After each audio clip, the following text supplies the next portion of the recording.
Hey, bienvenidos a una charla más. Mi nombre es Roberto y hoy tengo el gusto y el placer de estar con dos queridos amigos, dos excelentes personas. Y esta vez no invité músicos, sino lauderos, mis amigos Luis y Eddie. ¿Cómo están, amigos? Muy Hola, bien, gracias. bien, Todo bien. bien. Ok, bueno, primeramente gracias por aceptar la invitación. Es un gusto para mí poder charlar con ustedes y hablar de un tema que pues, casi no, entre músicos no nos damos el tiempo para investigar más allá de lo superficial, ¿no? Que es la laudería. Pero antes de eso, vamos a hablar de ustedes, de cómo empezaron, cómo llegaron a este mundo. Primeramente, cuéntenme de dónde son. Bueno, pues somos originarios de la Ciudad de México, bueno, más específicamente, la mayor parte de nuestra vida crecimos en Iztacalco, en la colonia agrícola oriental. Ok. Somos originarios de ahí. Ok, tengo entendido que antes de dedicarse a la laudería, querían también ser músicos. Cuéntenme a qué edad empezaron, cómo llegaron al mundo de la música y sobre todo al mundo de la música de cuerda flotada. El que Bueno, quiera. yo creo que Edgar tuvo un aproximamiento a la música antes que yo, entonces creo que él debería de empezar a hablar esta parte. Sí, bueno, a veces no se trabaja. Este, pues nosotros empezamos como a los 17 años, más o menos. Wow. ¿Sí me escuchó? Sí, te escuchas bien. Ok. Y bueno, en la prepa donde íbamos, había orquesta, como un tipo taller. Entonces, pues nosotros empezamos a ir a esta orquesta. Y ahí fue donde pues yo empecé a tocar el cello y mi hermano el violín. Pero pues ya empezamos grande, ¿no? A los 17 años ya hay gente que pues toca pues cosas muy complicadas. Entonces, bueno, ya salimos de la prepa y estuvimos participando con la orquesta juvenil de la delegación Venustiano Carranza de la Ciudad de México. Y pues ahí estuvimos como un año, creo. Pues tocando en la orquesta, ¿no? Participando en los eventos que hacían y todo eso. Y bueno, de parte de la música, yo como tal no quise estudiar instrumento por lo mismo, porque ya estábamos algo grandes.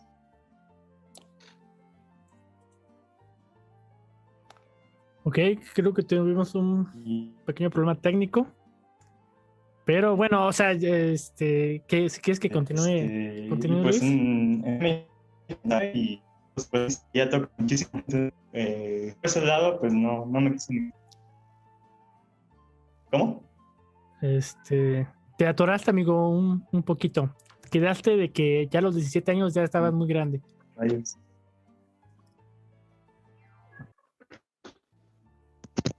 Sí, pues en resumen eso. Ya, o sea, yo como por empezar a estudiar música a los 7 años, pues no me animé. Claro. Entonces, un día hubo una reparación de mi cello y ahí fue cuando pues empecé a ver qué onda con la laudería, ¿no?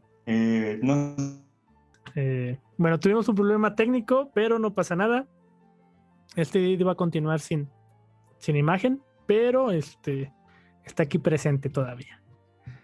Bueno, básicamente nos estabas contando de que sentías que ya eras muy grande para estudiar música y empezaste o conociste el Uh-huh. mundo de la laudería y básicamente por eso es que, que empezaste, ¿no? ¿Y tú, Luis, lo seguiste o cómo estuvo el show? Porque sé que Eddie entró primero a la escuela y después tú entraste. Sí, igual, nuestro acercamiento a la música fue gracias a la orquesta que había dentro de nuestra preparatoria, que se llamaba Benemérito de las Américas. Y cuando salimos, pues nosotros encantados con la música, ¿no? Buscamos, como bien lo mencionó Edgar, una orquesta donde pudiéramos seguir tocando. Pero creo que los dos tuvimos el sentimiento de que estábamos ya muy grandes para incursionarnos en el mundo de la música profesional. Pues los requisitos que nos pedían para entrar a una universidad, para estudiar música, eran muy elevados para nuestra edad, ¿no? Y el nivel que teníamos no era suficiente. Entonces, yo decidí estudiar otra carrera, que fue un poquito más como por presión. Empecé a estudiar una ingeniería, pero estuve aproximadamente un año estudiando la ingeniería, pero realmente no me gustó para nada. Yo seguía asistiendo un poquito a la orquesta de la Venustiano Carranza, y también empecé a tomar algunas clases particulares de violín. Y me fui dando cuenta que realmente lo que a mí me gustaba era esta parte de la música, ¿no? Cuando Edgar ya estaba estudiando la licenciatura en laudería aquí en Querétaro, pues me fue llamando la atención porque los dos desde pequeños, aparte bueno, un poquito menos la música, pero habíamos tenido un acercamiento con las artes plásticas. Entonces era como una combinación de las dos áreas que nos gustaban, ¿no? Ok. Y ya viendo más su trabajo, viendo más de lo que se trataba esta cosa rara de la laudería, pues al final decidí probar entrar a la escuela. Hice 2 veces examen porque la primera vez no me quedé, y la segunda vez me preparé un poquito mejor y ya pude entrar. Y por eso andamos en este camino, ¿no? De laudería, Okay. de intentar construir instrumentos y todo eso. Ok, bueno, más o menos ya dijiste que es laudería, pero bueno, a grandes rasgos, para los que no conocen, ¿qué es la laudería?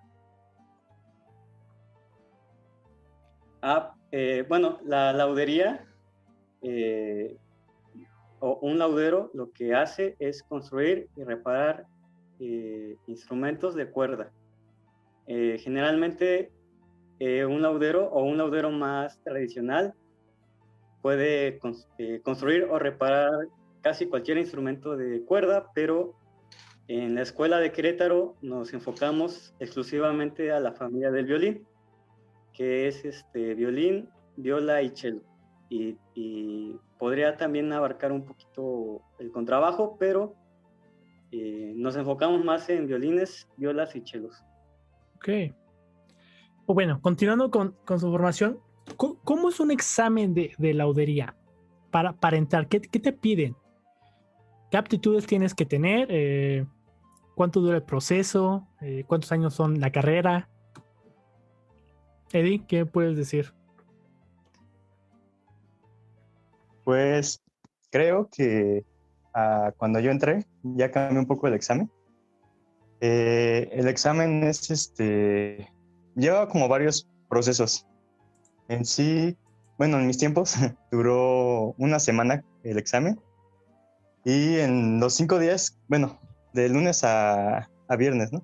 Entonces en los 5 días te ponen a trabajar madera, pues para ver si puedes, si tienes la aptitud, ¿no? de trabajar. Te ponen a hacer dibujos.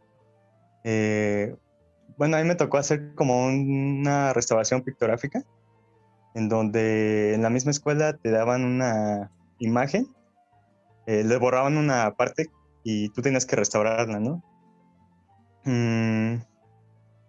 Bueno, también como en la escuela, pues es una licenciatura, pues lleva una parte científica, que es la parte de acústica y biología de la madera y todo eso.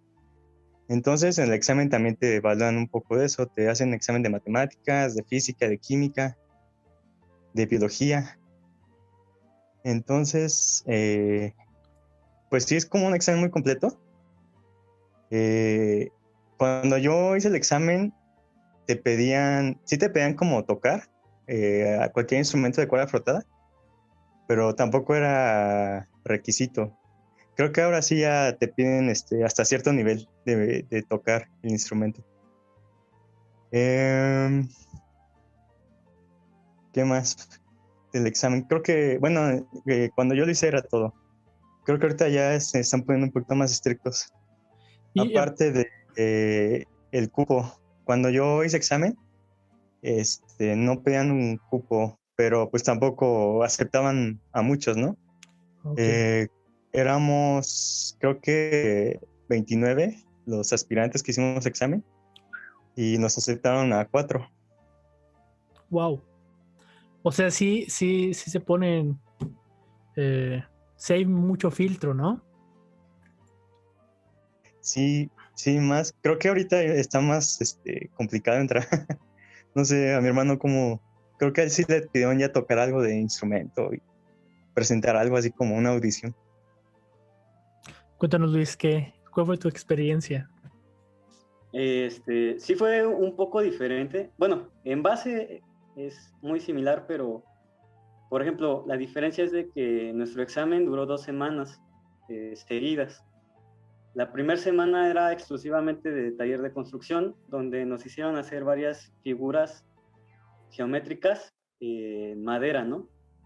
Para ver si teníamos algún conocimiento de manejo de herramientas, pero si no lo teníamos, creo que también era muy importante demostrar que teníamos aptitudes para seguir instrucciones, ¿no? Seguir instrucciones. Entonces nos hacían hacer varias figuras como cubos, figuras cilíndricas, prismas rectangulares, no sé, varias figuras con medidas muy específicas. En esa misma semana igual hicimos una restauración pictográfica en el que te ponían una pintura y tú tenías que imaginar cómo estaba y tratar de reconstruirla, ¿no? También te hacían, bueno, dentro del examen de restauración te rompen un jarrito y tienes que reconstruirlo. Y la semana siguiente estaba enfocado en las demás áreas de la escuela. Como dijo Edgar, es un examen muy amplio, muy completo de diferentes áreas. Entonces, durante el transcurso de la segunda semana, hicimos examen de física, matemáticas, biología, química, dibujo, inglés, historia del arte, como cultura general, exámenes psicométricos y un montón de cosas más, ¿no? Las 2 veces que hice examen fue similar, ¿no? Eran de 2 semanas y en cuanto a instrumento, sí nos pedían ya algo más específico.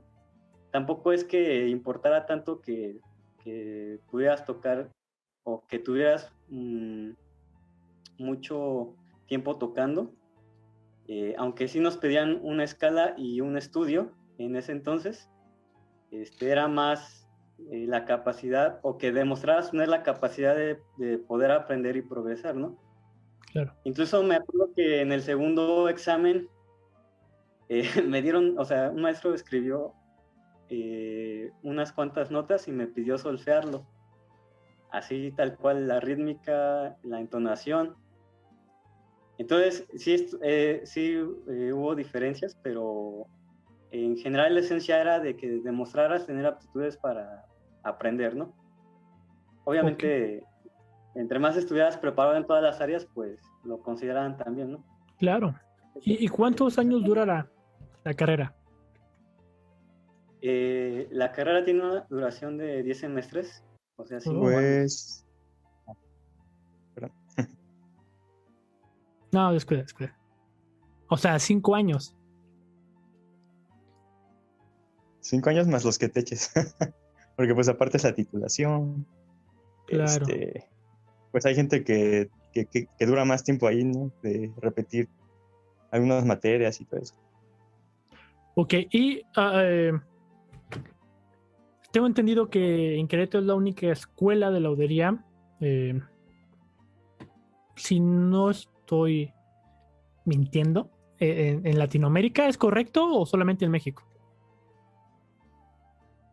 Ah, hasta hace poco era la única en Latinoamérica como nivel licenciatura, Ok, porque hay varias escuelitas a nivel técnico, pero hace, ¿qué será? Un par de meses, la Escuela de Laudería de Tucumán, Argentina, alcanzó el grado de licenciatura. órale. Entonces ya hay dos escuelas nivel licenciatura en Latinoamérica, pero la de Querétaro fue la primera y es la que tiene más tiempo en alcanzar este nivel. Claro. Bueno, dentro de las generaciones me dijeron, por lo menos la de Luis, perdón, la de Eddie, eran 4 personas. ¿En la tuya cuántas eran, Luis? Entramos 6. Las 2 veces que hice examen, entraron 6 alumnos. Creo que a partir de la primera vez que hice examen, la escuela empezó a tener un promedio o intentó tener un promedio de 6 alumnos por generación, ¿no? Siempre varía un poco, a veces son menos, bueno, generalmente son un poquito menos, pero a partir de esa ocasión empezó a ser un poquito más formal, por así decirlo, la cantidad de alumnos que entraban. Entonces conmigo entramos 6 y salimos 5. ¿Mm? ¿Y contigo, Eddie? ¿Igual? Bueno, ¿entraron los 4 y salieron Sí, los pues, 4 o salieron ajá. menos? No, o sea, entramos 4 y salimos los 4. Ah, bueno, esto. Pero, por ejemplo, antes, como dice mi hermano, antes de esa generación, pues sí entraban menos, ¿no? Hubo una generación que entraron 2, una generación, abajo de mí, entraron 2 y salió una, ¿no? Entonces, Wow. sí está. Ok, dentro bueno, tengo varias preguntas acerca, digo, no. Si bien, bueno, ya les he preguntado muchas cosas a ustedes y a otros amigos que tenemos en común, que igual son lauderos, pero bueno, para la gente que igual haya tenido como estas unas dudas que yo en su momento, ¿no? Dentro de la formación bueno, de laudería, ¿qué tanta experiencia vas generando durante la carrera? ¿A qué me refiero? Eh, la escuela los apoya para hacer como servicio con algunos talleres, con algunos lauderos ya en forma.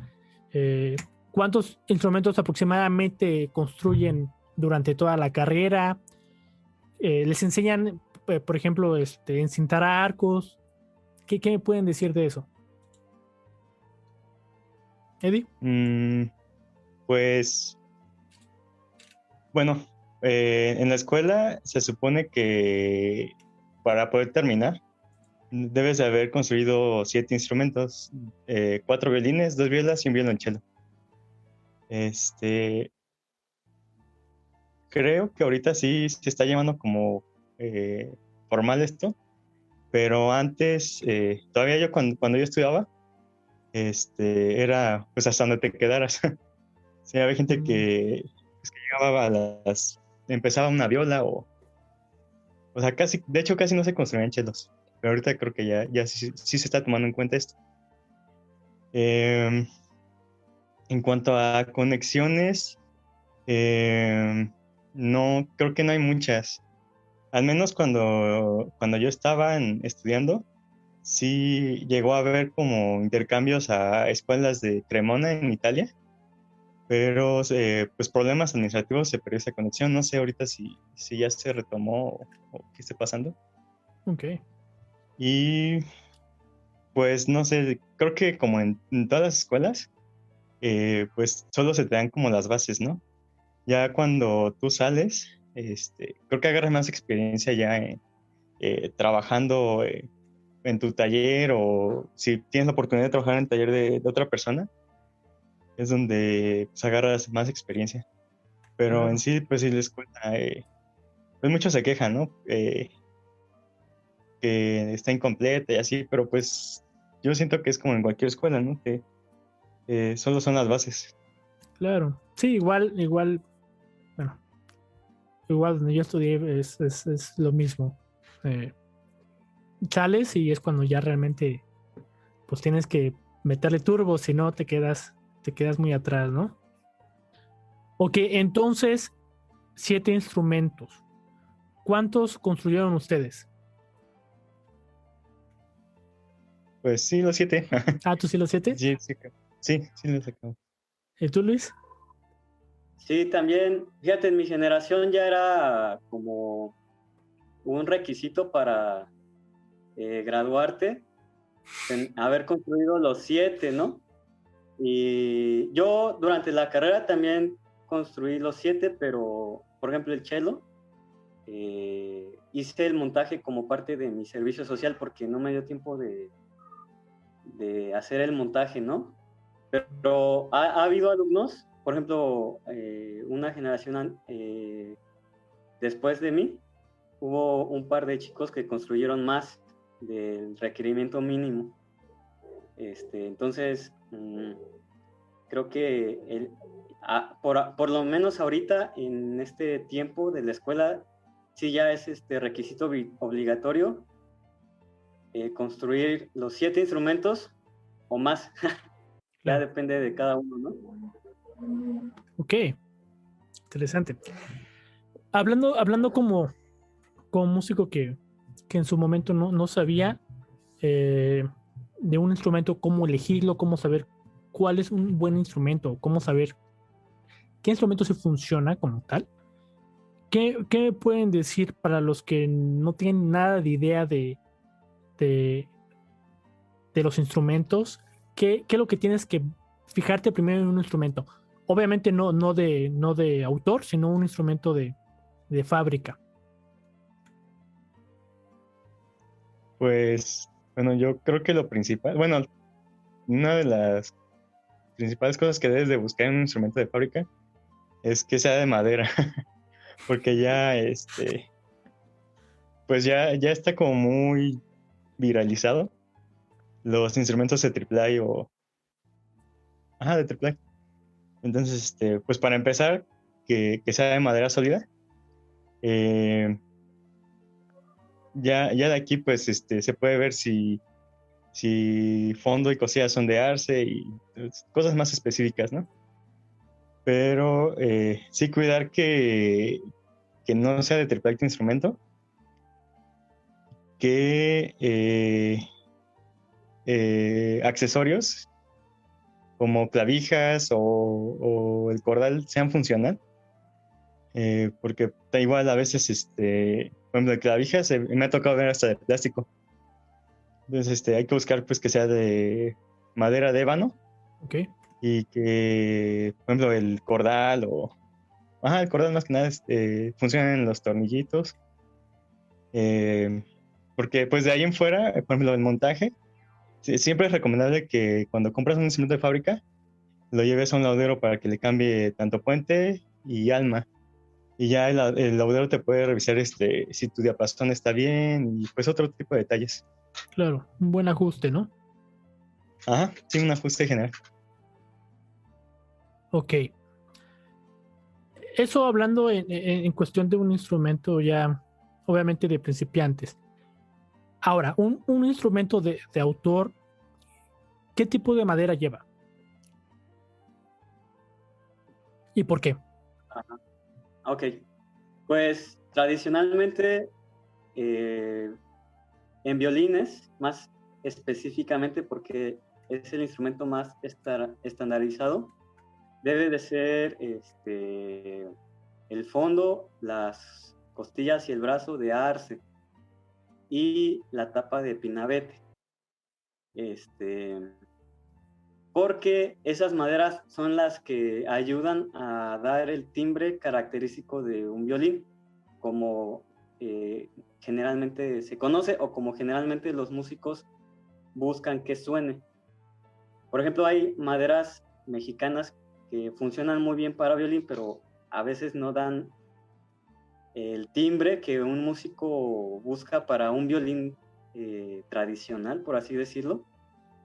Entonces, a veces no funcionan. Digo, también depende para qué tipo de música lo van a ocupar, ¿no? Claro. Pero principalmente para ese tipo de maderas son las que se utilizan. Para violas y chelos también, solamente que las violas y chelos son un poquito más versátiles. Puedes jugar un poquito más con el timbre de esos instrumentos y puedes usar otras opciones de maderas. Ok, interesante. Bueno, entonces eso es lo de un violín y lo de un cello. Son las maderas que usan. Ahora, díganme, ¿cuál es la diferencia más notoria entre un instrumento de autor a un instrumento de fábrica? Pero un buen instrumento de fábrica.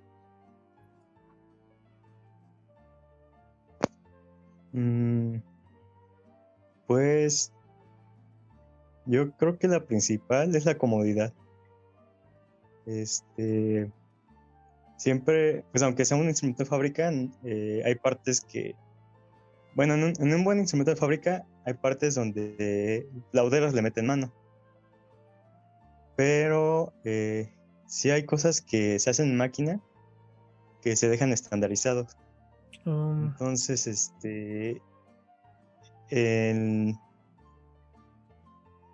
un instrumento de laudero sí como que te garantiza mucho la comodidad, porque el laudero va tallando, por ejemplo, el brazo, ¿no?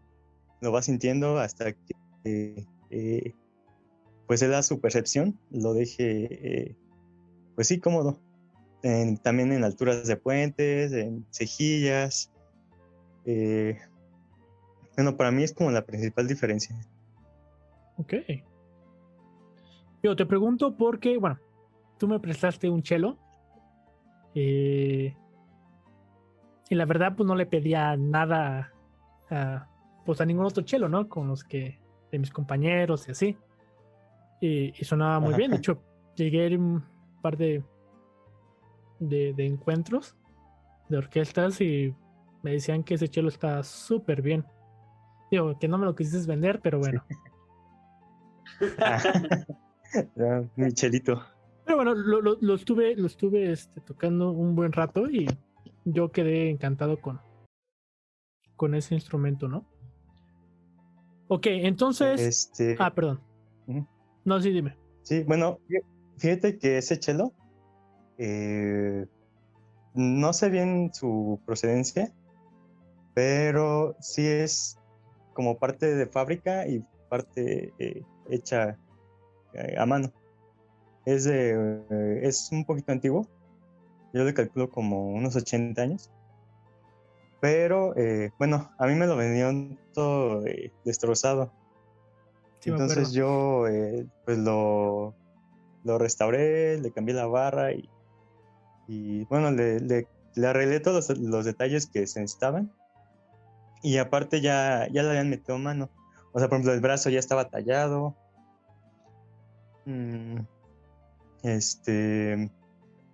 Pues ya se le hizo ajuste de clavijas, puente nuevo, o sea, se le hizo todo un servicio que gracias a eso pues tenía el sonido que tiene, ¿no? Que te gustó. Claro, sí. Sí, de hecho. Entonces, sí. Tampoco fue como ya tenía eso. Ok. Sí me acuerdo que el cello, todo lo que hiciste, de hecho se le veían, pues estaba destrozado y se le ve la parte de la tapa. Sí, creo que sí, de la tapa. Sí, era de la tapa.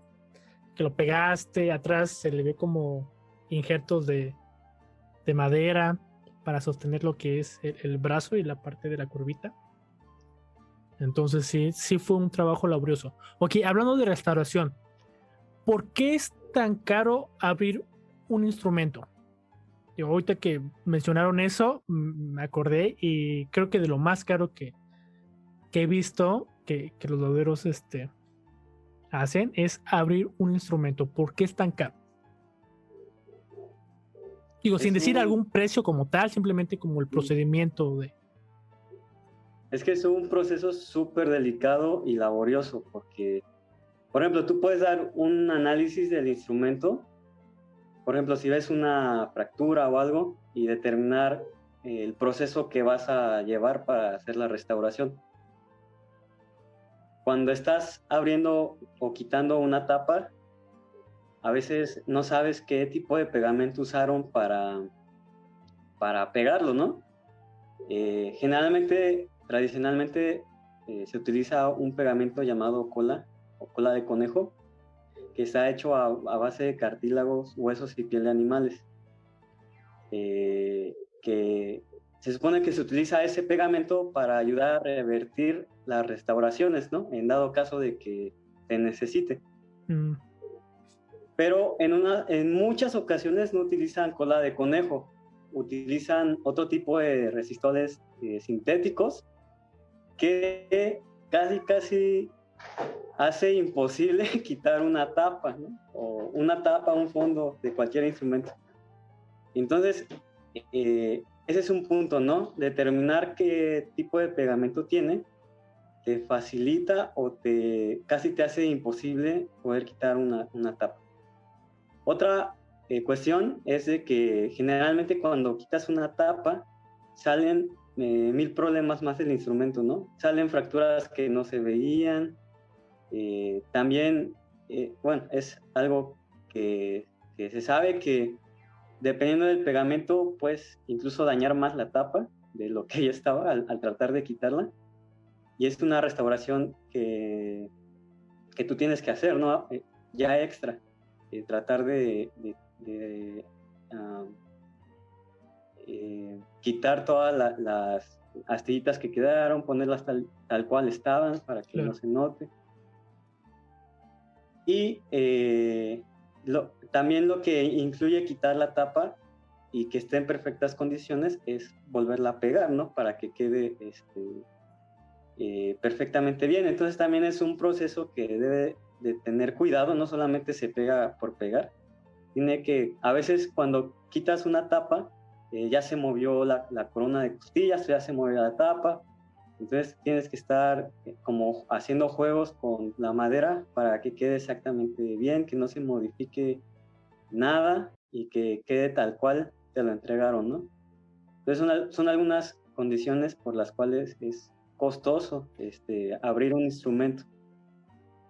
No sé si Edgar tenga algún punto de vista. Sí, y es que aparte también, por ejemplo, en instrumentos grandes, como un cello o un contrabajo, siempre va a ser caro porque al tener una mayor área, Claro. por ejemplo, una costilla de un cello o de un contrabajo, pues es mucho más grande que la de un violín. Entonces, siempre que abres un instrumento grande, se van a mover muchísimo las costillas.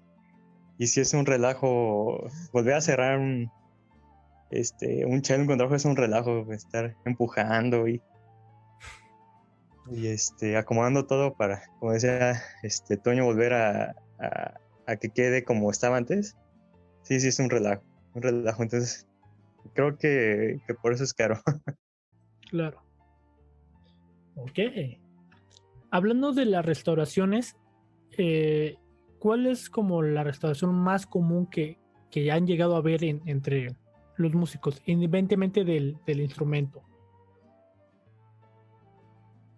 A mí me ha tocado, es que va como por temporadas. Por ejemplo, sí, por ejemplo, cuando empieza a hacer mucho calor, que siempre te llegan instrumentos con fracturas en las tapas. Claro.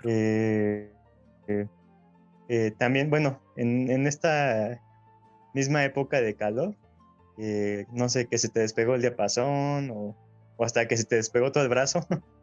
Es como muy común verlas. De ahí en fuera, pues, no sé, accidentes que, no sé, te caes con el estuche o que alguien le tiró algo a tu instrumento o algo así. Casi siempre son fracturas en las tapas. Ya más grave, me ha tocado restaurar, pues, fracturas en el fondo o así. Ok. ¿Y tú, Luis? Igual depende de la temporada, pero generalmente también son fracturas en tapa y despegamiento de las tapas, ¿no? También cuando es muy húmedo el ambiente, tienden mucho a empezar a despegarse las tapas o unas partes de las costillas. Claro. Sí, de hecho, mi chelo es súper sensible y a cada rato se anda despegando. Entonces, bueno, pues ya lo conocen, ¿no? Sí. Pues sí Sí, sí es lactoso. Ok, entonces, un bueno, poco, un poco. eso es hablando de la cuestión de la restauración. Cuéntenme un poco, bueno, los instrumentos tienen como varias partes, lo que es el alma, la vara armónica y el puente, ¿no? También las clavejas y el cordal. Pero quiero ahorita hablar un poco de lo que es el puente. Sé que hay varias calidades de puentes. Entre más caro, obviamente, en teoría está mejor. Entre más barato, pues su calidad no es tan buena, ¿no? ¿A qué se debe o qué es lo que se fijan para ver qué es un buen puente? ¿O qué es lo que se tiene que fijar un laudero para saber que ese es un buen puente? O si un músico les pregunta, quiero el mejor puente que puedan conseguirme, ¿qué es lo que se fijan ustedes?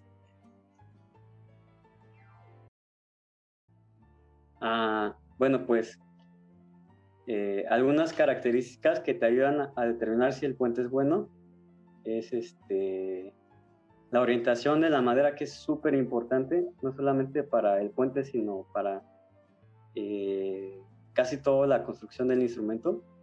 Pero en este caso, la orientación de la madera te va a ayudar mucho a saber si tu puente va a ser resistente o si no, porque es lo que nosotros nos fijamos para poder tallar un puente adecuadamente, ¿no? También que los anillos de crecimiento, al igual que en las tapas, estén lo más cerrado posible. También eso te ayuda mucho a determinar si el puente es de buena calidad o no tan buena calidad. Bueno, yo principalmente me fijo en eso. Ok. Sí, también generalmente, como dices, ya el precio ya te da directamente como la calidad. Pero si tú tienes como la oportunidad de tener dos puentes de la misma marca, del mismo precio, del mismo modelo, a veces también lo que se llega a hacer es dejar caer el puente a la misma altura y escuchas el golpe que da con la superficie. Te da un poquito de idea de cómo viene en cuanto a la densidad de la madera. Entonces, si tú escuchas un sonido muy agudo, es que pues está muy densa la madera. Y bueno, es como un método muy fácil, pero sí te puede como ayudar a... Sí, por ejemplo, si ya viste que tiene la madera está parecida, está el mismo corte, la misma orientación y todo eso, puede ser un parámetro que te ayude a escoger un puente. Ok. Wow. Y bueno, bueno, en el chelo hay varios tipos de puentes, ¿no? Está lo que es el francés y el belga. ¿Cuál es la diferencia como tal? Pues un francés, bueno, como la diferencia de visual es Ok. que un puente francés es como un poco, bueno, se ve más chaparrito y como más gordito, ¿no? Y un belga está como más estirado, más delgadito, no sé cómo decirlo. Pero esto sí trae muchas diferencias en cuanto al sonido. Pues se dice que un puente francés es generalmente para un instrumento o un cello que se va a tocar como en orquesta o como en agrupaciones donde va a haber más chelos, ¿no? Y un puente belga se dice que se usa para un solista o, por ejemplo, para un chelista de un cuarteto, porque un puente belga te va a dar un sonido más más brillante. Y un puente francés te va a dar un sonido más, como más redondo. Yo siento que con más armónicos. Ahí sí, pues ya depende del tipo de música que va a tocar el chelista y también de su gusto, ¿no? Porque igual hay solistas que, bueno, también depende del instrumento, ¿no? Si tu instrumento tiene como mucha potencia o un sonido muy agudo, puedes compensarlo un poquito. Bueno, si te molesta, ¿no? Puedes compensarlo con un puente francés. O si tu instrumento tiene un sonido un poquito apagado, sientes que le falta como brillo, puedes ponerle un puente belga. Ahí sí depende de muchas cosas. Claro. Sí, de hecho, bueno, mi cello siento que no es tan potente. Entonces, cuando lo compré tenía un puente francés y lo cambié a un puente belga. La desventaja de lo que tenía es que mi proyección está muy baja. De hecho, Eddie pues la subió. Ajá. Hizo lo que mejor pudo. Sí. Pero aún así quedó un poquito baja. Entonces sí se ve como... Pero sí levantó bastante a como estaba, a como suena ahorita, sí levantó mucho. Por eso preguntaba de los puentes, ¿no? Para Sí, la pues, gente que tampoco sabe, tenga como más noción de eso. Ok, ahora. sí, pues ya ahí es cuestión de que conozcas tu instrumento y sepas qué necesitas y qué quieres. Claro. Ok, ahora quiero hablar de las cuerdas. Ustedes como constructores, ¿qué cuerdas recomiendan para ya sea un violín, una viola y un cello? Híjole, ese es un tema muy interesante porque hay un buen de factores que influyen, hay un buen de cuerdas. Claro. Entonces, y depende mucho de qué tipo de instrumento tengas, qué es lo que buscas, cómo quieres que suene, para qué lo vas a utilizar y todo eso. Ok, digamos No que sé. van a construir un instrumento. Ustedes a sus instrumentos, ¿qué cuerdas usualmente les ponen? Ok. Por ejemplo, para un violín que acabamos de construir, hay varias cuerdas que pueden ayudar a abrir el sonido o hacer un acoplamiento del montaje y todo eso para ayudar al instrumento a resonar de la mejor manera, ¿no? En la escuela nos enseñaban a usar las dominant, que son muy buenas. A mí me gustan mucho usar las dominant para un instrumento nuevo. Sí he comprobado que ayuda bastante a abrir el sonido de un instrumento, ¿no? Claro. Pero también depende mucho de cómo esté sonando tu instrumento, porque si un instrumento nuevo está demasiado apagado, puedes usar unas cuerdas más metálicas para ayudar a soltar armónicos, como por ejemplo las Chrome Core. Son un poco metálicas y pueden ayudar a tu instrumento a abrir. Ya después que el instrumento está reaccionando más a la música o a lo que estás tocando, puedes a partir de ahí ver qué necesidad tiene tu instrumento, qué cuerdas puedes ponerle, qué puedes cambiar y cosas así. Para una viola me gusta usar las super flexibles, que son como de un rango medio y me gustan un buen por el tipo de sonido que emiten, son como un poquito pastosas. Es que no es tan brillante como un violín, y las super flexibles son muy buenas a ayudar a abrir un violín. Para chelos, creo que Edgar tiene un poquito más de experiencia en chelos. Yo no he probado muchas cuerdas para chelos. Por ejemplo, en la escuela nos dieron cuerdas Alfayue, que para un instrumento chino se me hacen buenas porque son medio pastosas y ayudan a como mitigar un poquito lo chillón de esos instrumentos, pero para un instrumento de laudero no se me hicieron muy recomendables, ¿no? Ok. No sé si Edgar tenga otro tipo de experiencia con cuerdas para chelos o viola o violín. Sí, pues a mí, bueno, por ejemplo, para violín, a mí me gustan mucho las Vision Solo. Eh, Hay una gama de Vision Solo que es, creo que de titanio. Entonces, esas cuerdas, como, bueno, a mí me gustan muchísimo para violín. Para viola, igual las super flexible, creo que funcionan muy bien para viola. Y para el cello, pues tampoco es que tenga mucha experiencia porque pues sí están caritas. Sí, Ya sé. es un poquito difícil experimentar con cuerdas de cello.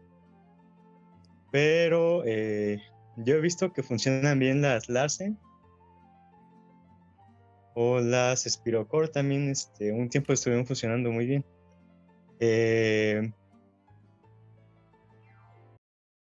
Ahorita hay unas, se me fue el nombre. Eh, Son las que nos pediste tú, Roberto. Ah, las Versum. Se me fue el nombre. Las Versum.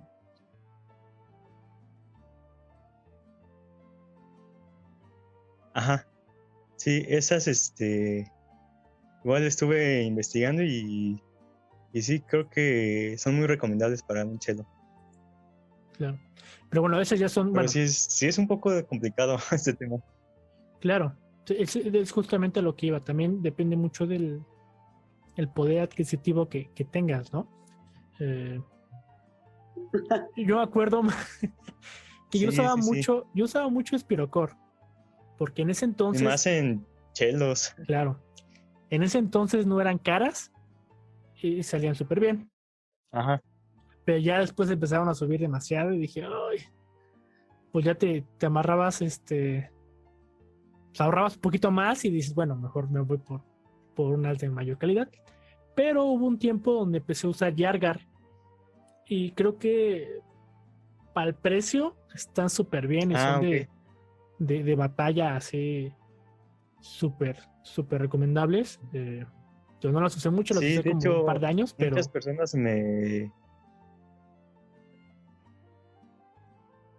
Ajá. sí, te Muchas escucho. personas piden esa marca. Sí, por lo mismo, pero bueno, ya cuando uno tiene un poquito más de dinero, pues sí se pone pues un poco fresa, ¿no?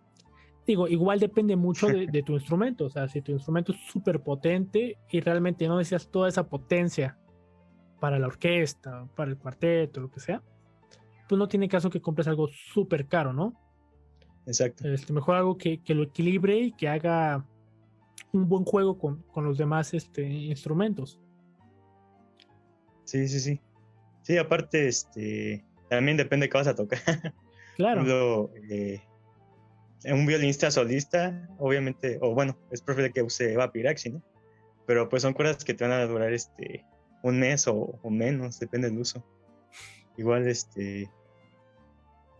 igual en cello hay cuerdas que igual son súper caras, pero pues si vas a ser solista, pues sí te conviene, ¿no? Solo para ese concierto, pero habitualmente vas a usar otro tipo de cuerdas.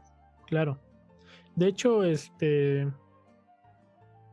pues bueno, la mayoría de nosotros no solemos cambiarle cuerda en un periodo como recomendable, ¿no? Siempre nos esperamos como, puede dar más, y ya poderlas, y ya cuando ya vemos que ya no, ya ahora sí las cambiamos. Pero bueno, dentro de su experiencia, ¿cada cuándo es recomendable cambiarle las cuerdas a tu instrumento? Pues depende mucho todo eso es mucho depende, ¿no? Pero Claro, pero de cuánto estudies, de qué tipo de música estás haciendo y de qué tipo de cuerdas tienes, ¿no? Yo siempre recomiendo que por lo menos lleves a tu laudero tu instrumento cada 6 meses. Hay cuerdas que, por ejemplo, las dominant, que me gustan mucho, realmente es lo que dura su tiempo de vida. Si realmente estás estudiando, si te dedicas a la música, unas dominant te van a durar 6 meses o menos, ¿no? No son tan duraderas. Pero, por ejemplo, Edgar dijo la ceba piraxi. Si estás realmente estudiando y eres músico de orquesta o solista, no te van a durar ni un mes. Depende mucho de la calidad, pero si tienes unas cuerdas más o menos buenas, yo te recomiendo que las estés escuchando, revisando, y si ya sientes que no te está dando para más tu violín, pues que las cambies, ¿no? claro. Aproximadamente cada 6 meses es lo que yo pienso, lo que yo recomiendo. Ok, un paréntesis. Digo, obviamente, bueno, para los que no conocen, ¿a qué se refiere cuando dicen que ya tu cuerda pues ya se acabó, ¿no? Porque no necesariamente tiene que haberse desentorchado o, o como lo que nos pasó el otro día de que se rompió, ¿no? Pero, ¿a qué se refieren? ¿Qué pasa con la cuerda que ya no emite como la misma calidad?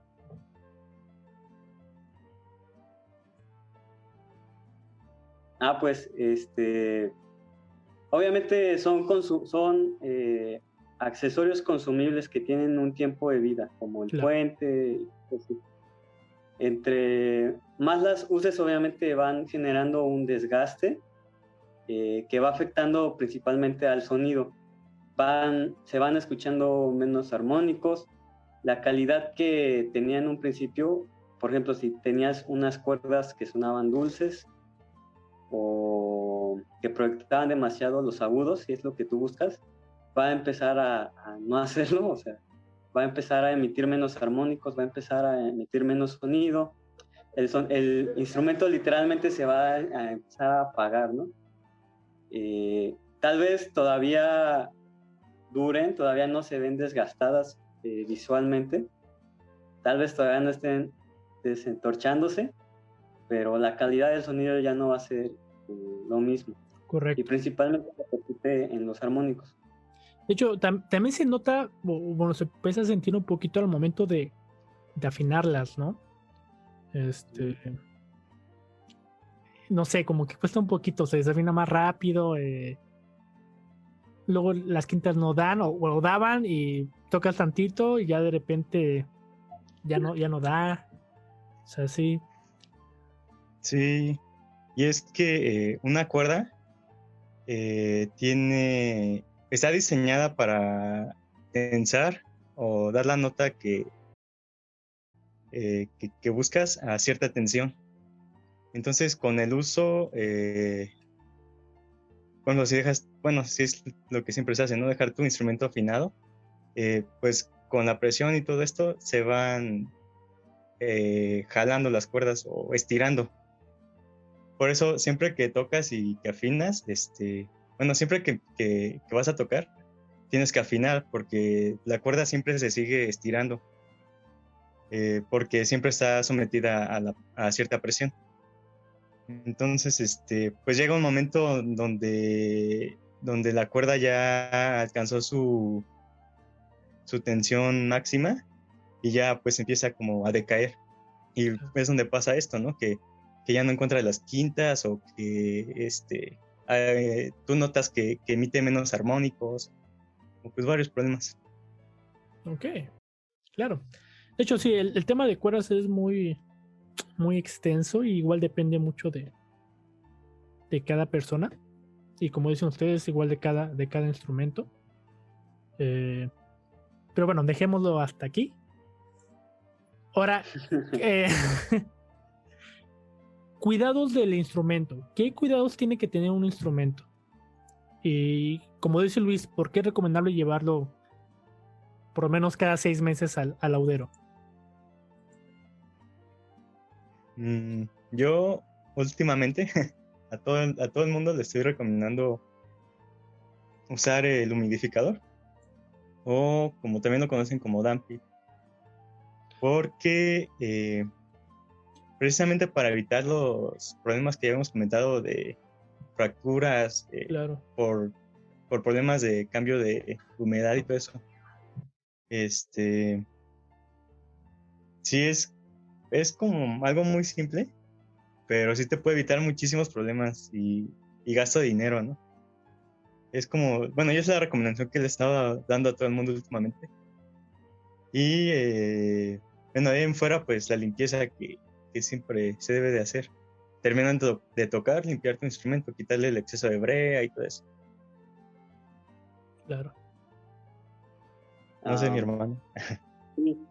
Yo me iba a ir precisamente a lo más que podría ser sencillo, pero no muchos músicos lo hacen, que es la limpieza. No es bueno dejar que la brea se acumule. No quiere decir que tocas mejor ni que nada, nada. Solo le puede ocasionar problemas a tu instrumento. También, obviamente, cuidarlo de golpes, de caídas. Cuando no ocupes tu instrumento, mantenerlo en el estuche, que podría ser el lugar más seguro que puede tener tu instrumento. No exponerlo directamente al sol ni al agua. No guardarlos en las cajuelas porque almacena demasiado calor dentro de las cajuelas y es donde podría ocurrir más problemas, ¿no? De fracturas, despegamientos. Eh, no intentar, eso es muy importante, no intentar reparar tu instrumento, porque a veces lo dejas peor o es más difícil hacer un tipo de restauración. Si ves que algo está mal con tu instrumento, se cayó el puente, cualquier cosita, es mejor acudir con un profesional a intentar arreglarlo porque a veces es más complicado intentar restaurar las restauraciones de los músicos que hacerlo desde un principio, ¿no? Claro. Entonces yo podría dar esas recomendaciones, siempre cuidarlo y si ven algún problema, cual mínimo sea, acudir a un profesional para que les ayude, ¿no? Correcto. Independientemente de todas las medidas que tomamos, pues son instrumentos de madera, ¿no? Y cualquier cosita les afecta del clima, Sí. aunque los estés cuidando como rigurosamente. Por eso también es, bueno, recomendable llevarlo al odero, a la persona experta es como ir al doctor, ¿no? Como cuando tienes un carro, periódicamente lo tienes que ir a que lo chequen para ver que siga en buen funcionamiento. Ahora, junto con el instrumento como tal, lo que es igual otro mundo es el arco. Eh, ¿Por qué hay arcos tan caros y arcos relativamente baratos? Yo sé que la madera, la forma de construcción, pero ¿a qué se debe también? O sea, ¿qué otros factores buscan los arqueteros para denominar que ese es un buen arco? O el músico como tal que lo está probando. Mm, pues bueno, igual se puede como separar en si es un arco nuevo o un arco antiguo. Pero hablando de arcos nuevos, ahorita me parece que la madera que se utiliza, que es el pernamuco, creo que está ya un poquito más, es un poquito más difícil conseguirla creo que tiene problemas de peligro, el árbol, Wow. peligro de extinción. Entonces, encontrar buena madera, para empezar, pues ya es caro. Eh, de ahí en fuera, por ejemplo, accesorios, si el talón de tu arco lleva incrustaciones de oro o, o si es concha, si es pues hasta de carey. También en la punta se le pone hueso o a veces pone metal o También, también me ha tocado ver que se le pone marfil, que pues también obviamente eleva mucho el precio. El marfil está prohibido. ¿Qué más? Bueno, son algunos factores, pero ya entrando a la construcción, pues sí depende del arquetero, ¿no? Si es un arquetero, pues ya con cierta fama, obviamente va a dar sus arcos elevados de precio. Claro. Que pues también de aquí te va a garantizar mucho el funcionamiento del arco, ¿no? Si te vas por un arco caro, construido pues por un arquetero, pues te asegura muchísimas cosas. Ok, ¿ustedes qué recomiendan más? Por ejemplo, yo soy de la creencia de que yo tengo amigos que luego han encargado arcos y se los hacen. Pero a mí me gusta más como probar varios arcos y ya después decidirme por alguno. Ventajas, desventajas de mandar a hacerte un arco por pedido. Pues siempre, tanto en arcos como en instrumentos, es muy recomendable. O sea, no hay como que tú los pruebes, ¿no? Porque al fin y al cabo tú eres el que lo va a utilizar, tú eres el que va a sentir si está cómodo, si no está cómodo, si es lo que buscabas. Entonces, siempre, bueno, yo recomiendo que si vas a adquirir un arco o un instrumento, vayas y lo pruebes. Y si el laudero te da la facilidad de probarlo por más de una ocasión, estaría perfecto, porque así te vas a dar cuenta cómo reacciona, ¿no? Claro. Ahora, eso depende de con quién lo mandes a hacer, ¿no? Se supone que si lo mandas a hacer con alguien reconocido, eso te da una garantía de que te va a entregar lo que andas buscando, ¿no? Lo que tú quieres. Puedes, si tu idea es pedir un arco, porque pues si en México hay poquitos lauderos, pues hay menos arqueteros. Pero si vas a mandar a hacer un arco y no hay manera de probarlo, puedes siempre acercarte a músicos que ya tienen un arco de este autor, preguntar cómo les ha funcionado, qué cosas buenas, qué cosas malas ven del arco. Incluso si hay posibilidad de probar un arco ya de este autor, te va a abrir un panorama, ¿no? de cómo podría quedar tu arco. Claro. De cualquier manera, deberían de extender un tipo de garantía, ¿no? De garantía que para hacer los ajustes necesarios para que tu arco sea lo que tú buscas o lo que querías. Entonces, hay muchas variantes, pero para mí no hay como ir a probar tu instrumento, tu arco, y no solamente por una ocasión, sino tenerlo varios días hasta que te convenzcas si es lo que quieres, lo que buscas o si no.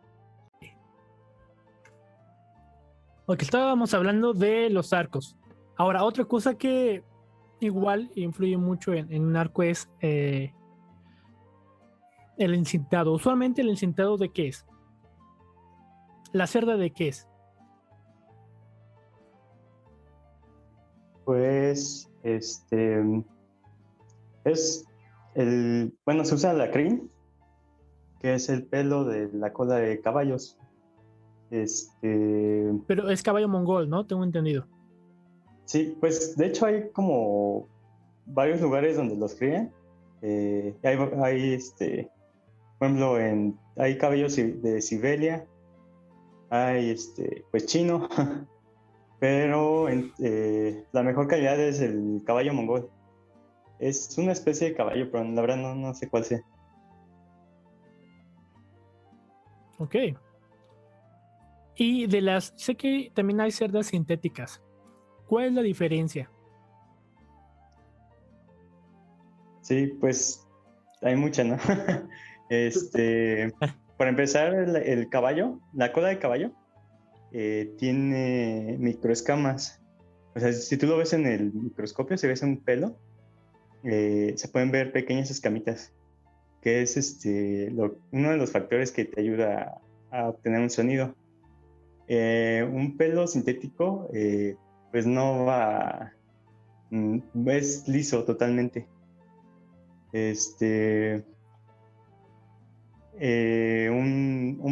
Una crin o pelo de caballo eh, te va a responder siempre en conjunto con el arco, porque como ambos son materiales orgánicos, pues van a reaccionar ante el clima y todo esto. Y un material sintético pues no reacciona de la misma manera. Claro. Obviamente el sonido que te proporciona la crin, pues es 1000 veces mejor al de un pelo sintético. Pero entonces, básicamente, cuando vayan a cambiarle la cerda a sus arcos, que se aseguren que sea de caballo mongol, o por lo menos que sea que realmente sea cerda, ¿no? Sea krill. Sí, con que sea pelo natural ya te da muchas ventajas. De ahí pues ya sí hay varias calidades y pues también va dependiendo del precio. Claro, Mientras más caro, pues mejor calidad. claro. Entonces, si de repente les cobran súper barato el cambio de cerda, igual duden un poquito de la procedencia de la cerda, ¿no? Porque usualmente, bueno, la cerda es una cosa y la mano de obra es otra, ¿no? Que igual Sí, influye mucho la persona que te haga el, el cambio de cerda. sí, sí, sí. De hecho, bueno, hace poco lo platicaba con un músico.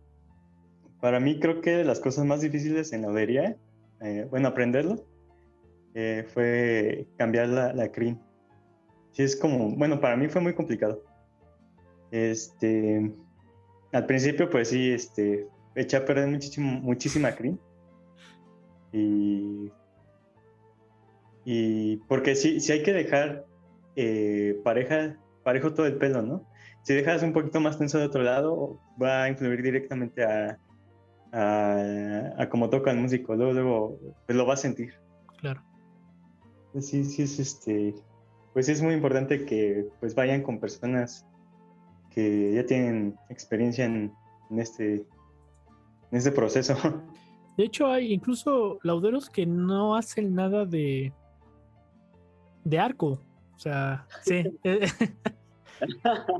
Por lo mismo, ¿no? Que es igual otro mundo. O sea, el arco es igual de importante, incluso un poquito más que el Pues instrumento, ¿no?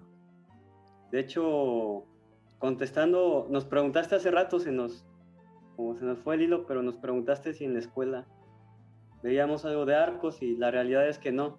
No hay una materia para encintado, ni para restauración de arcos, ni construcción de arcos. Hay de vez en cuando, si el maestro tiene disponibilidad y tiempo, Claro. te enseña un poco, ¿no? Cómo hacerlo. A mí me dieron un par de clases de encintado, pero realmente se me hace algo muy complejo y por eso es que no me atrevo a trabajar tanto en arcos, ¿no? Porque no he tenido realmente una capacitación para eso. Claro. Entonces, Eh, como tal, no hay una línea terminal, o sea que digan, yo quiero irme hacia la construcción o de arcos. en la escuela no. Sí, Si tú quieres hacerlo, tienes que buscar ayuda externa, ¿no? O ajena a la escuela. claro. De hecho, bueno, Querétaro tiene la ventaja de que hay muchos lauderos, a comparación de otros estados. Entonces, podemos darnos el lujo de ir probando la gente, ¿no? Así como se escucha muy como pero no, y yo me acuerdo que cuando Bianca estaba aquí, ella me gustaba mucho cómo me dejaba el arco. De hecho, ella se lo llevé varias veces antes de que se fuera, que por cierto le mando un fuerte saludo si llega a ver este video. Igual, Y también hasta algo Italia. hasta Italia. La voy a invitar un día aquí también. ahí para que nos cuente sus aventuras europeas. Sí, Continuando con los arcos, igual hay arcos que son sintéticos, en específico son de fibra de carbono, ¿no? Si no me equivoco. Y hay otros sí. arcos que son híbridos entre madera y fibra. Ventajas, desventajas que ustedes como lauderos ven sobre este tipo de arcos. Pues, por ejemplo, una ventaja principal, que es por lo que muchos se inclinan a usar arcos de fibra de carbono, es el precio, ¿no? Y Correcto. el precio y sienten que son más ligeros, no tienen mucho peso. Para algunos músicos podría ser una buena opción. Muchos estudiantes usan arcos de fibra de carbono, pero fíjate, escuchando una conferencia de arcos de un maestro español, que también se apellida González, como nosotros, él mencionaba que el proceso que se llevó para llevar al arco moderno como lo conocemos ahora, pues fue de cientos de años, ¿no? Para llevar a una forma, a un peso específico. Entonces, él justamente hacía, con relación al peso, hacía comparación con los arcos de madera y los arcos de fibra de carbono. Y mencionó que tal vez para un músico podría ser buena opción por lo ligero que es, pero a la larga podría incluso ocasionar lesiones porque tú necesitas cierto peso para que suene tu instrumento, ¿no? Claro. Muchas veces te lo da el mismo peso de tu mano, pero obviamente también influye el peso de tu arco. Si tu arco no está pesando nada, inconscientemente tú le estás metiendo más peso con tu mano para alcanzar la calidad de sonido que tú buscas. A la larga, eso puede ocasionar algunas lesiones en tu mano. Entonces, él nos decía que con base a esto, él 100% recomendaba más buscar un buen arco de madera que sea el peso que tú busques, el sonido que tú busques, a estas opciones sintéticas, porque si eres un músico que estudia mucho, que toca mucho, que ya eres profesionista, a la larga te va a traer más problemas un arco sintético a un arco de madera que está diseñado precisamente para eso, ¿no? Claro. Sí, de hecho, en lo general, bueno, yo prefiero arcos pesados. Otra cosa de los arcos, ¿cuál es la diferencia real entre los arcos redondos y los arcos que son ¿cómo se llama? Octagonal. Octagonales. Creo que eso es pura estética. Oh, De hecho, en la misma conferencia que menciona mi hermano, el arquetero mencionó esto, que en sí no, o sea, no hay diferencia. De hecho, para un constructor es más fácil dejarlo octagonal, porque es como un paso antes de hacerlo redondo, ¿no? Pero en sí se supone, o por lo que mencionaron ahí, no debe de influir mucho en tu forma de tocar. ok. Entonces, meramente el gusto de la persona que adquiere. Ajá, es pura el estética. Perfecto, eso es interesante, eso no lo sabía. Ok, bueno, ya dejando un poquito de lado los arcos, quiero, bueno, todavía preguntarles muchas cosas, pero ya no hay tanto tiempo. Y antes de irnos, quisiera hablar sobre ustedes, sobre su taller. Cuéntenos cómo empezó la idea del taller, dónde radican, dónde los pueden contactar, qué tipo de trabajos pueden hacer y todas esas cosas. Promociónense.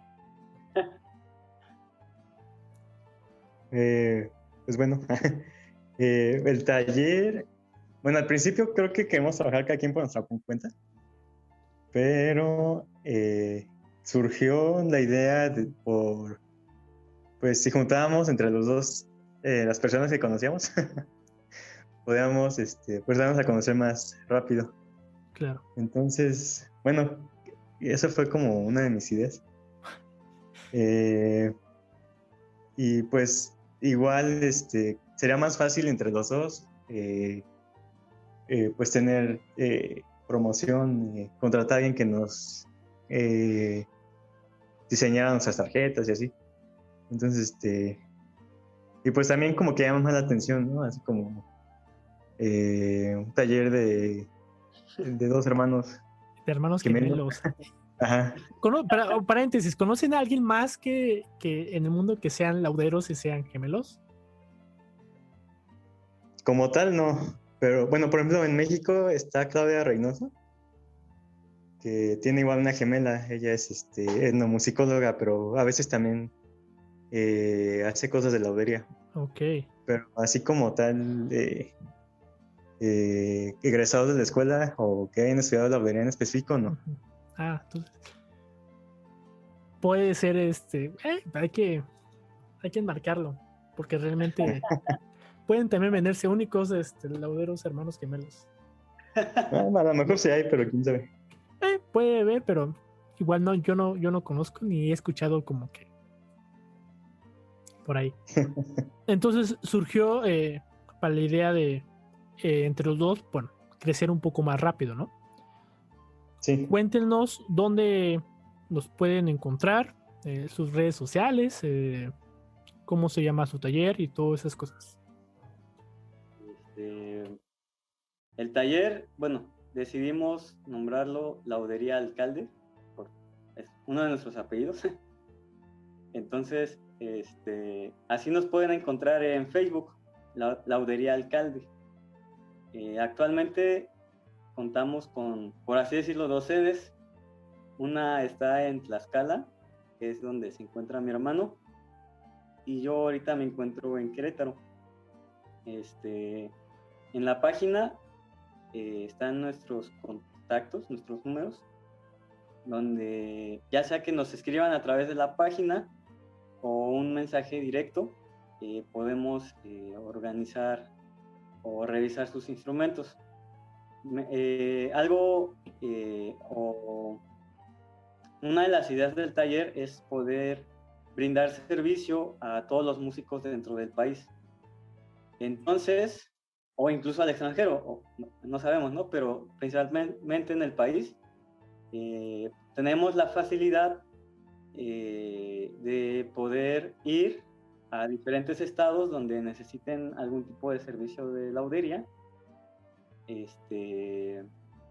Y solo es cuestión de que nos escriban, Claro. nos organicemos y con mucho gusto podemos ir como taller a brindarles este servicio, ¿no? Claro, y cabe también mencionar que ya cuentan con una amplia experiencia de varios años, tanto en la construcción como en la restauración. El mismo trabajó un tiempo en Violinar con el maestro Armando, que creo que, si es que me equivoco, es como de los lauderos más conocidos en todo el país, ¿no?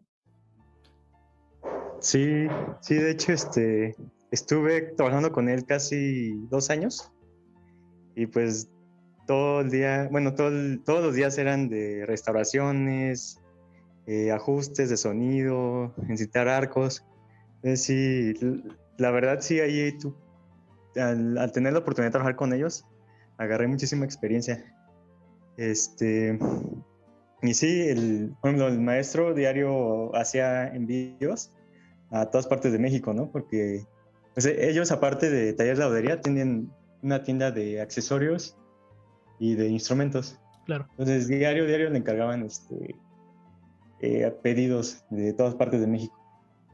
Y bueno, aparte de trabajar con ellos, pues hemos podido trabajar para orquestas, más que nada juveniles e infantiles, como las pues, orquestas de Esperanza Azteca. Hemos podido ir a trabajar para la orquesta Música para la Vida, creo que se llama, la organización en San Luis Potosí. a Guadalajara, a Puebla, pues a la Ciudad de México también hemos trabajado para orquestas de allá. Y no me acuerdo si en otro lugar.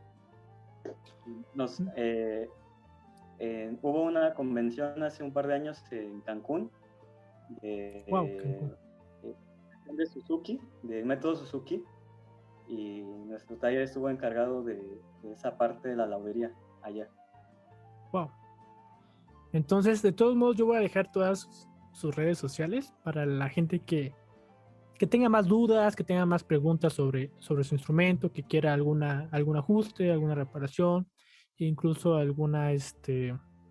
mandar a hacer un instrumento ya de autor y ya los contacte y que sea un poquito más fácil el acercamiento hacia ustedes. Ok, amigos, bueno, ya para terminar, usualmente termino con preguntas no necesariamente relacionadas al mundo de la música. Es algo más como para despejarnos. La primera pregunta es, si no hubiesen estudiado, en su caso, laudería y también música, voy a incluir las dos, ¿a qué les hubiese gustado dedicarse? Pues, a ver, Toño. yo intenté hacer examen. Cuando estaba estudiando ingeniería intenté cambiarme a biología, pero no pude. O sea, siempre, de niño yo quería estudiar biología o medicina veterinaria. Wow. Sí. ¿Y tú, Eddie? Pues lo mismo. De hecho, ¿qué está pasando, de hecho, doctor García? No, nada, continúa. De hecho, ahorita se me ocurrió.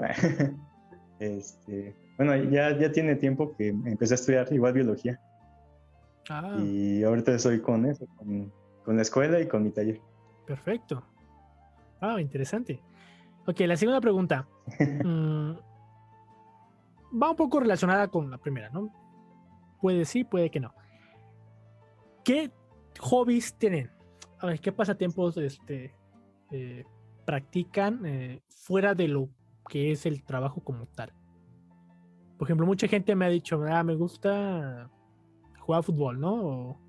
O le dedico un poco a los videojuegos, o me gusta ver películas así full, o leer, o X, lo que sea. Pues yo, pues me gustan mucho los videojuegos. El poco tiempo que tengo libre lo ocupo para, me encierro, ¿no? Jugando videojuegos, y me gusta también conocer nuevos lugares, ¿no? Viajar. Vaya. De hecho, tenemos pendiente unas retas de Smash desde hace como 6 meses, 7 meses. Pero pronto. Okay. Antes de que termine el año, verás. ¿Y tú, Eddie? Pues yo creo que ahorita mi hobby favorito es dormir. Porque sí, o sea, entre escuela y taller está muy complicado. Casi no tengo tiempo. Pero sí me gusta mucho ir al cine, ver películas de terror. Y pues sí, eso, descansar. Ok. Y la última pregunta ya para dejarlos descansar. 3 películas, series, o documentales, o caricaturas, animes, cualquier manifestación audiovisual que les haya marcado o que creen que la gente debería de ver.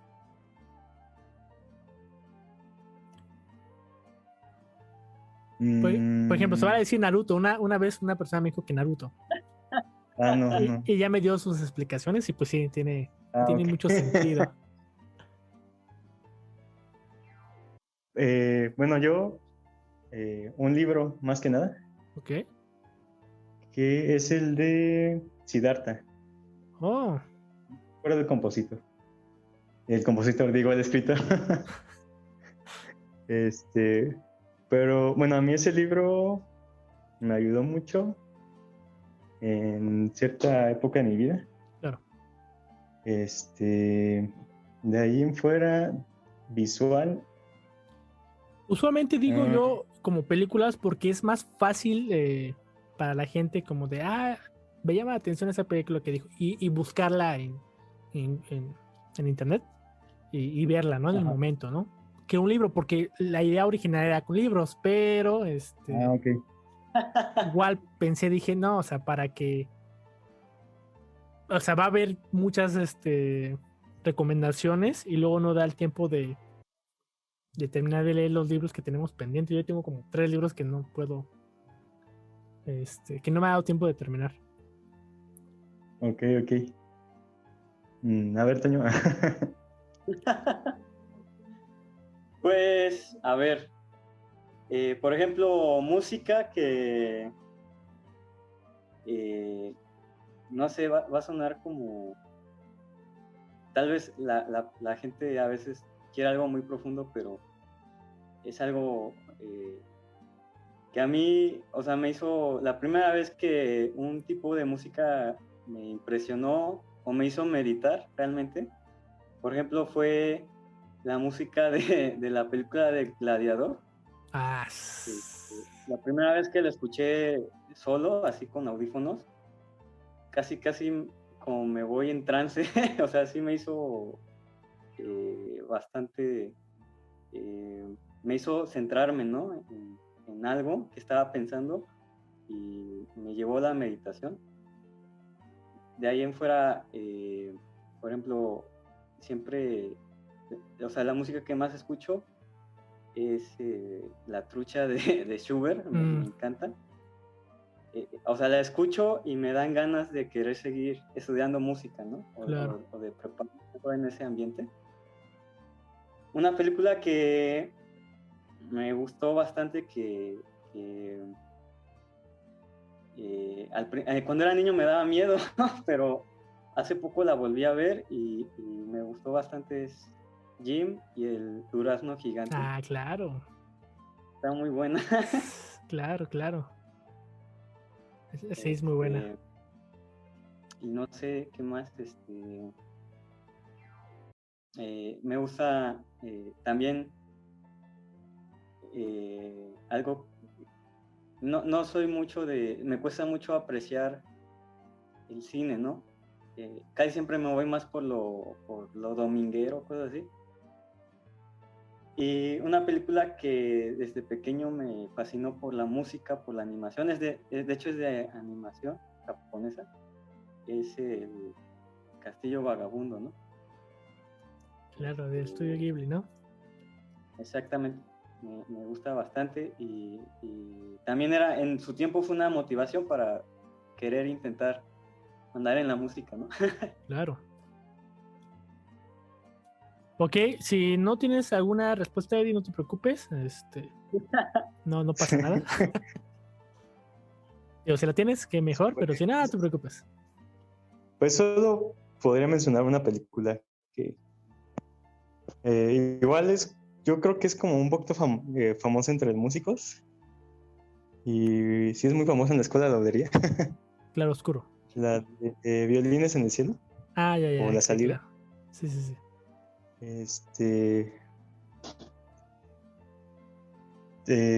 No sé, me gusta mucho esa película y igual en una parte de mi vida me identifiqué con esa película. Entonces, pues si la pueden ver, véanla.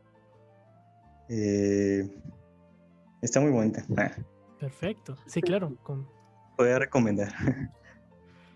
Pues amigos, muchísimas gracias. De nuevamente les agradezco por su tiempo, por esta bonita plática y por todas las preguntas que les hice y las dudas que nos contestaron. Obviamente hay muchas más, pero los volveré a invitar para alguna otra cuestión de Claro que sí. laudería y hablar de otras cosillas como ya un poquito más en específico, ¿no? Traté de que fuera un poco más en general, porque si nos vamos como cosas más específicas, es un mundo, cada cosa es un mundo, ¿no?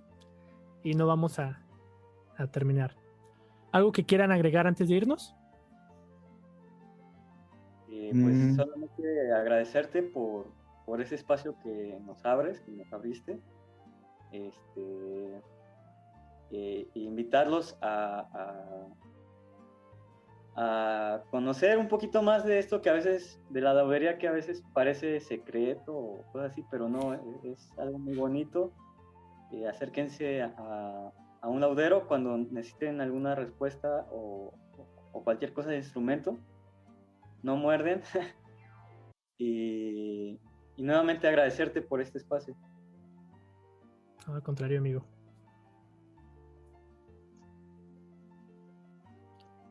Bueno, sin ya nada más que agregar, les doy las gracias y nos vemos a la que sigue. Muchas gracias. A ver, Roberto, gracias. Al contrario. Bye.